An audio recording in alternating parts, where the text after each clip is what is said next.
Hi, ഇന്ന് നമുക്ക് സദ്യയിലെ കട്ടിപ്പരിപ്പ് എങ്ങനെയാണ് ഉണ്ടാക്കുന്നതെന്ന് നോക്കാം.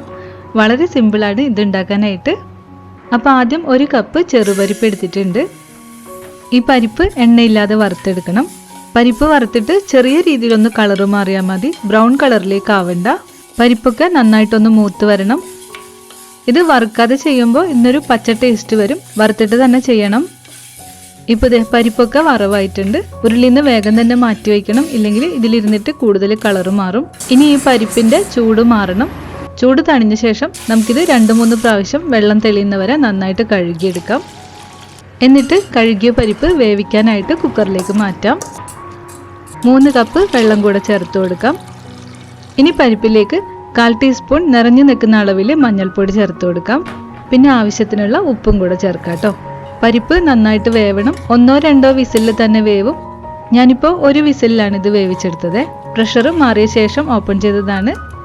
പരിപ്പ് നല്ലപോലെ വെന്തിട്ടുണ്ട്.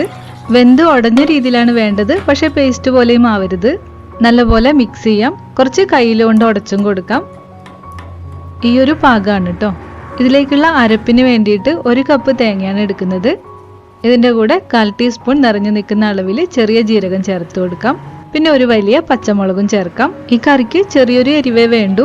പിന്നെ 2 അല്ലി വെളുത്തുള്ളി. വെളുത്തുള്ളി ഓപ്ഷനിലാണ്. സദ്യക്ക് പരിപ്പ് ഉണ്ടാക്കുമ്പോൾ ഇതെല്ലാവരും ചേർക്കാറില്ല, ഇഷ്ടമുണ്ടെങ്കിൽ ചേർത്താൽ മതി.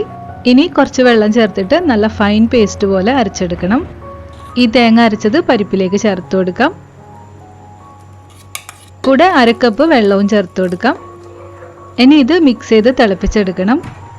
ഒരുപാട് സമയമൊന്നും തിളപ്പിക്കേണ്ട, ഒന്ന് തിളച്ച് തേങ്ങയുടെ പച്ച ടേസ്റ്റൊക്കെ മാറിയാൽ മതി. കട്ടിപ്പരിപ്പാണ് നമ്മൾ ഉണ്ടാക്കുന്നത്. ഇപ്പോൾ ഈ ഒരു രീതിയിൽ വേണം. ഇതിൻ്റെ ചൂട് തണിയുമ്പോൾ കുറച്ചുകൂടെ ഒന്ന് തിക്കാവും. പരിപ്പ് തിളച്ച ശേഷം കുറച്ച് കറിവേപ്പിലയും ചേർത്തിട്ട് മിക്സ് ചെയ്യാം. ഫ്ലെയിം ഓഫ് ചെയ്തിട്ട് പരിപ്പിലേക്ക് 1 ടീസ്പൂൺ നെയ്യും കൂടെ ചേർത്ത് കൊടുക്കാം. കൂടുതൽ നെയ്യ് ഇപ്പോൾ ചേർക്കണ്ട, കാരണം നമ്മളിത് കഴിക്കുമ്പോൾ ചോറിലേക്ക് പരിപ്പൊഴിച്ച് അതിലേക്ക് അല്പം നെയ്യും ചേർത്തിട്ടാണ് കഴിക്കുക. നല്ല രുചിയാണ് കേട്ടോ ഇത് കഴിക്കാനായിട്ട്. സിമ്പിളായിട്ട് ഉണ്ടാക്കാനും പറ്റും. അപ്പോൾ ഓണത്തിന് ട്രൈ ചെയ്ത് നോക്കണം. മറ്റൊരു റെസിപ്പി ആയിട്ട് വീണ്ടും കാണാം. താങ്ക്